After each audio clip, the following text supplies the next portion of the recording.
CIET NCERT کے ذریعے پیش ہے 7ویں جماعت کے لیے اردو کی آڈیو بک خیال۔ صفحہ نمبر 95، سبق نمبر 11، جس کا عنوان ہے 2 بیلوں کی کہانی۔ صفحے کے اوپر کی طرف ایک QR کوڈ دیا گیا ہے، جس کو اسکین کر کے آپ سبق سے متعلق مزید وسائل حاصل کر سکتے ہیں۔ جھوری کاچی کے پاس 2 بیل تھے، ایک کا نام تھا ہیرا اور دوسرے کا موتی۔ دونوں دیکھنے میں خوبصورت، کام میں چوکس، ڈیل ڈول میں اونچے، بہت دنوں سے ایک ساتھ رہتے تھے۔ دونوں میں محبت ہو گئی تھی۔ جس وقت یہ دونوں بیل ہل یا بیل گاڑی میں جوتے جاتے اور گردنیں ہلا ہلا کر چلتے تو ہر ایک کی یہی کوشش ہوتی کہ زیادہ بوجھ میری ہی گردن پر رہے۔ ایک ساتھ ناند میں منہ ڈالتے، ایک ساتھ ہی بیٹھتے، ایک منہ ہٹا لیتا تو دوسرا بھی ہٹا لیتا۔ اتفاق کی بات، جھوری نے ایک بار دونوں بیل چند دنوں کے لیے اپنی سسرال بھیج دیے۔ بیلوں کو کیا معلوم وہ کیوں بھیجے جا رہے ہیں؟ سمجھے مالک نے ہمیں بیچ دیا۔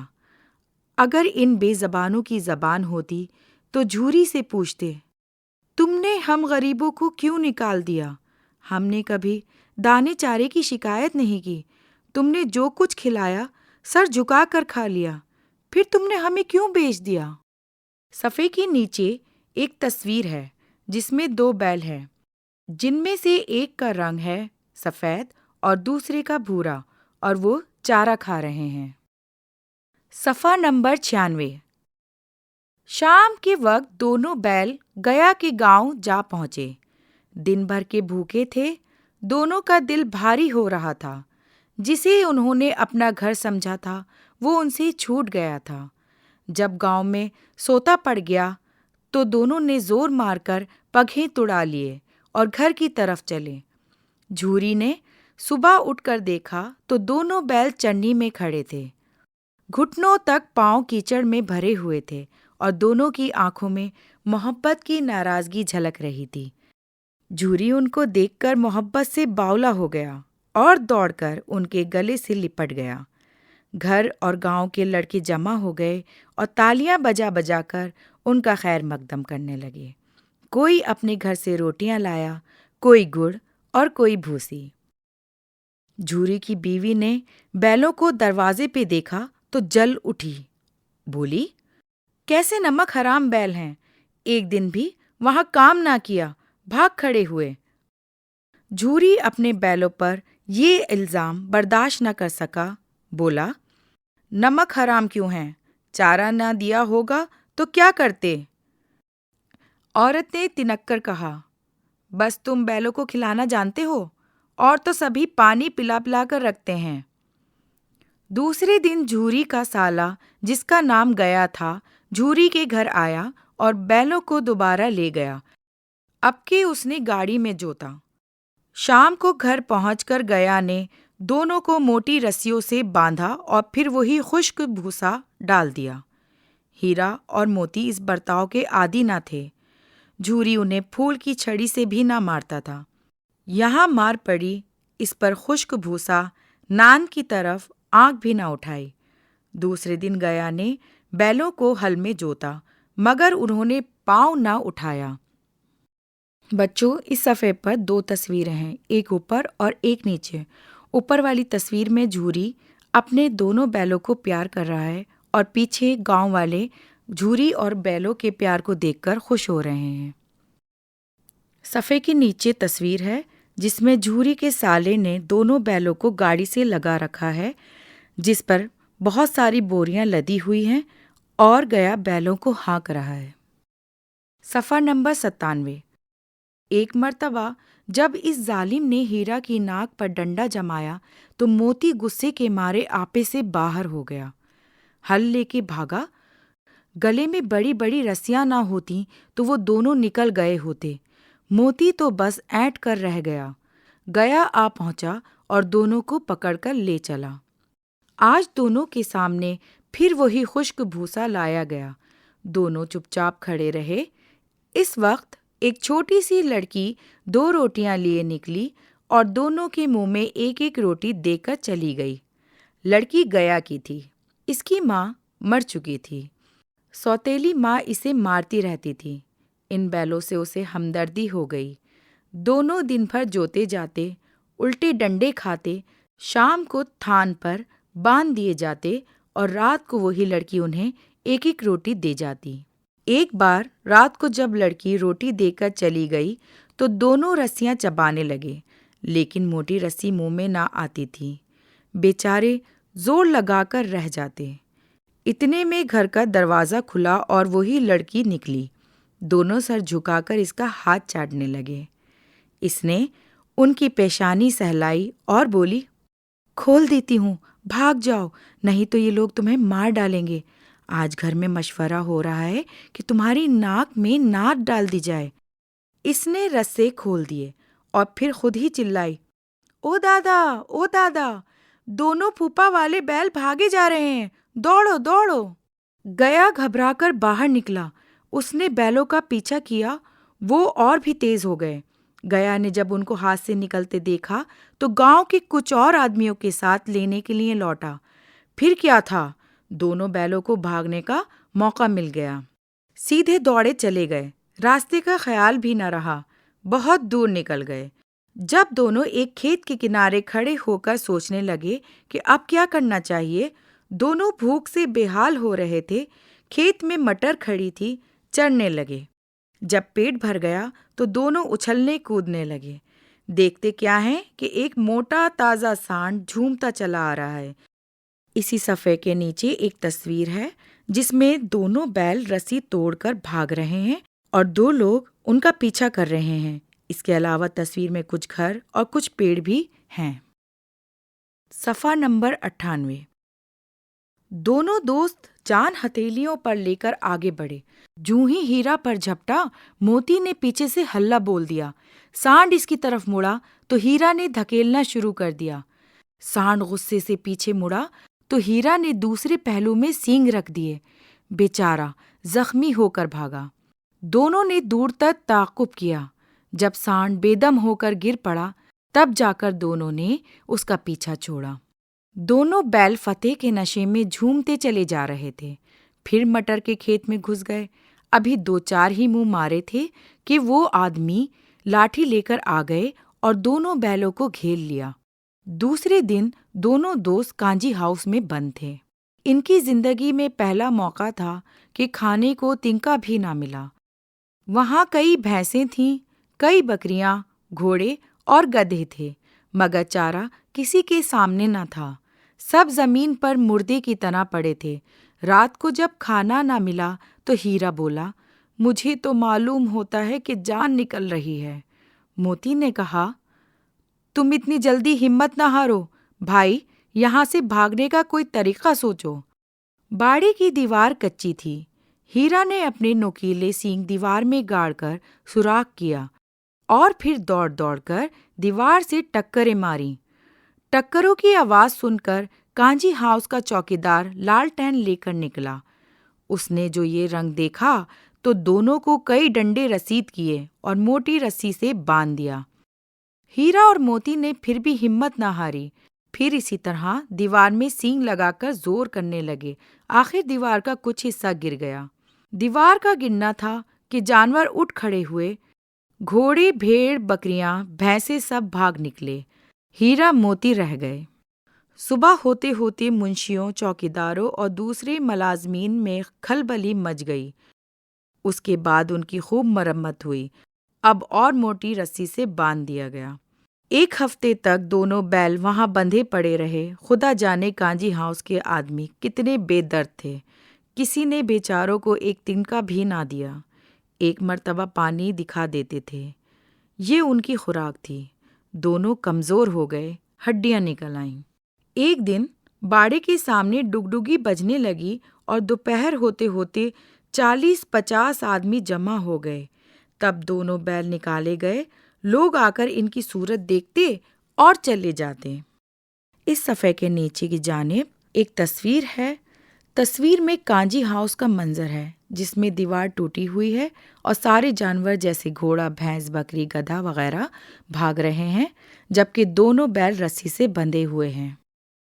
صفحہ نمبر 99۔ ان کمزور بیلوں کو کون خریدتا؟ اتنے میں ایک آدمی آیا جس کی آنکھیں سرخ تھیں۔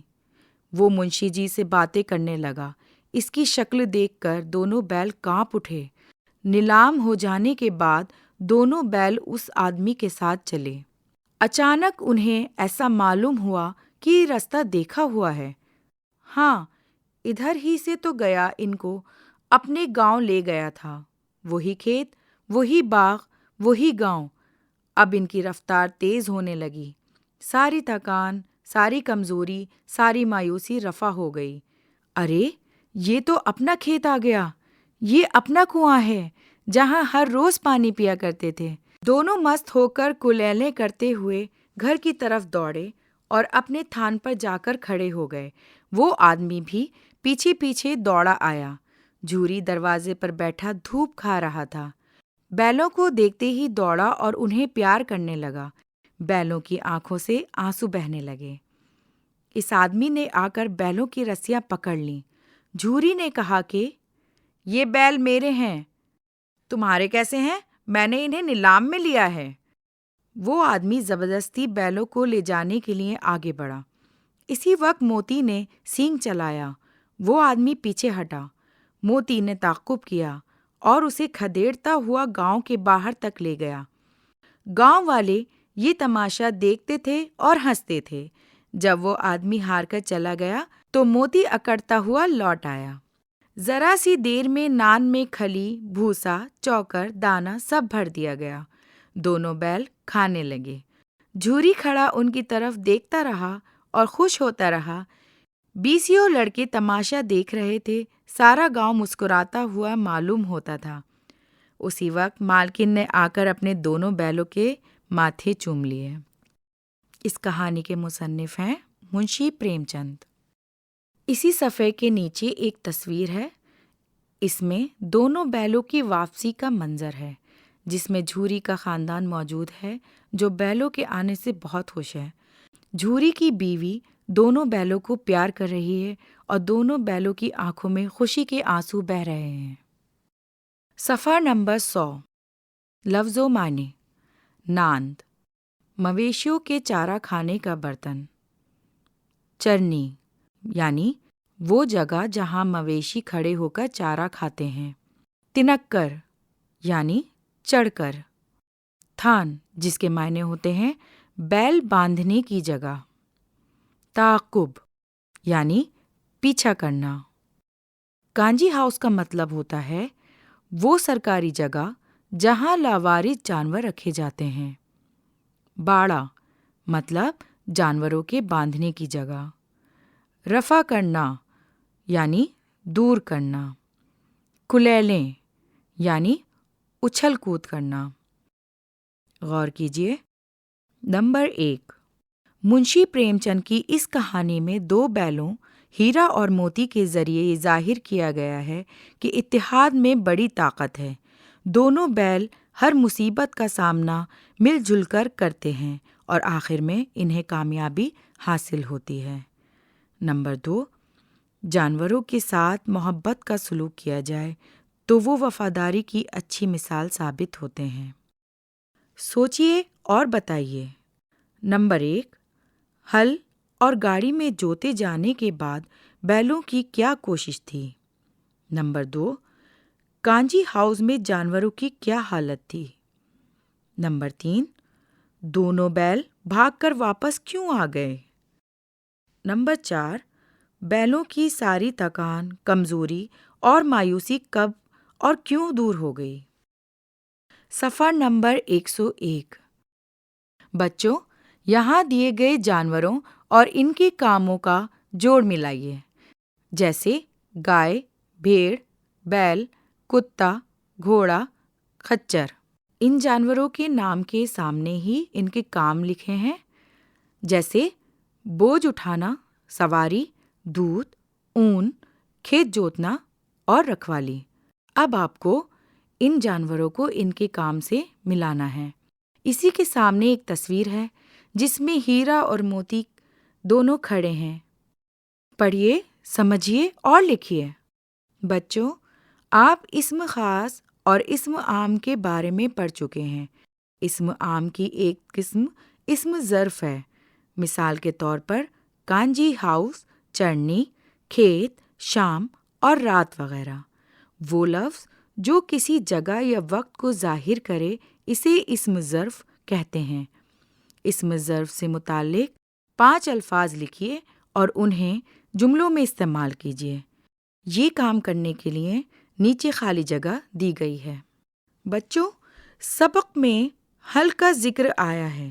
یہ کھیت کو جوتنے کا ایک اوزار ہے۔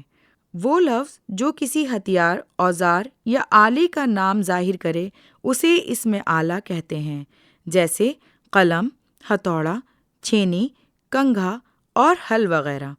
بچوں، ایسے 10 الفاظ تلاش کر کے لکھیے جو اسم آلہ کی مثال ہیں۔ اس کے لیے نیچے جگہ دی گئی ہے۔ صفحہ نمبر 102۔ یہاں دیے گئے محاوروں کے معنی تلاش کر کے انہیں جملوں میں استعمال کیجیے، جیسے نمبر 1 جل اٹھنا، نمبر 2 دل بھاری ہونا، نمبر 3 پھول کی چھڑی سے نہ مارنا، نمبر 4 ہلّا بولنا، نمبر 5 جان میں جان آنا۔ بچوں، ان الفاظ کے آگے ہی آپ کو خالی جگہ دی گئی ہے جس میں ایک طرف آپ کو معنی لکھنے ہیں اور اس کے آگے ہی ان سے متعلق جملے لکھنے ہیں۔ تلاش کیجیے۔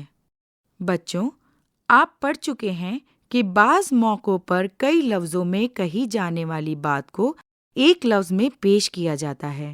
دی گئی مثال کے مطابق نیچے دیے گئے لفظوں کے لیے ایک لفظ لکھیے۔ مثال کے طور پر جس میں کوئی احساس نہ ہو اسے کہتے ہیں بے حس۔ اسی طرح نیچے اور جملے دیے گئے ہیں جن کے آگے آپ کو ان سے متعلق ایک لفظ لکھنا ہے۔ نمبر 1 جہاں 4 راستے ملتے ہیں، نمبر 2 وطن سے نکالا ہوا، نمبر 3 بیمار کی دیکھ بھال کرنے والا، نمبر 4 جس سے جان پہچان نہ ہو، نمبر 5 خفیہ باتوں کا پتہ لگانے والا۔ بچوں، کہانی میں جانوروں کے نیلام کیے جانے کا ذکر کیا گیا ہے۔ چیزوں کی نیلامی پہلے کس طرح کی جاتی تھی اور آج کے زمانے میں اس عمل میں کون سی تبدیلیاں نظر آتی ہیں، اپنے بڑوں سے معلوم کیجیے اور لکھیے۔ صفحہ نمبر 103۔ تخلیقی اظہار۔ یہاں دیے گئے الفاظ کا استعمال کرتے ہوئے کھیت جوتنے سے لے کر روٹی پکانے تک کے عمل کو اپنی زبان میں لکھیے۔ اس کے لیے آپ کو یہاں کئی الفاظ دیے گئے ہیں، جیسے ہل چلانا، گیہوں کی صفائی، بیج بونا، گیہوں پیسنا، کھیتوں کی سینچائی، آٹا گوندھنا، فصل کاٹنا اور روٹی پکانا۔ عملی کام۔ نمبر 1 پہلے زمانے میں ضروری اعلان کرنے کے لیے ڈھول یا ڈگڈگی بجا کر لوگوں کو جمع کیا جاتا اور تب اعلان کیا جاتا تھا۔ آج ہم اعلان کرنے یا پیغام دینے کے لیے کون کون سے طریقے استعمال کرتے ہیں؟ نمبر 2 اگر آپ کے گھر یا پڑوس میں کوئی پالتو جانور ہے تو اس کی حرکات و سکنات کا مشاہدہ کیجیے اور اپنے ہم جماعتوں کے ساتھ اس کے متعلق گفتگو کیجیے۔ نمبر 3 آپ جانتے ہیں کہ پیڑ پودے بھی جاندار ہوتے ہیں، وہ بھی پیدا ہوتے، بڑھتے، سانس لیتے اور حرکت کرتے ہیں، انہیں بھی خوراک کی ضرورت ہوتی ہے۔ اپنے استاد سے دریافت کر کے لکھیے کہ پودوں میں یہ تمام کام کس طرح انجام پاتے ہیں۔ نمبر 4 آج ہمارے ملک میں خوشحالی ہے۔ غلہ کثرت سے پیدا ہوتا ہے، بلکہ دنیا میں درآمد بھی کیا جاتا ہے۔ اس کا سبب زراعت میں ٹیکنالوجی کا بڑے پیمانے پر استعمال ہے۔ معلوم کر کے لکھیے کہ کھیتی باڑی میں آج کس طرح نئی ٹیکنالوجی کا استعمال کیا جا رہا ہے۔ اس صفحے پر نیچے کی جانب بیل گاڑی کی تصویر ہے۔ صفحہ نمبر 104۔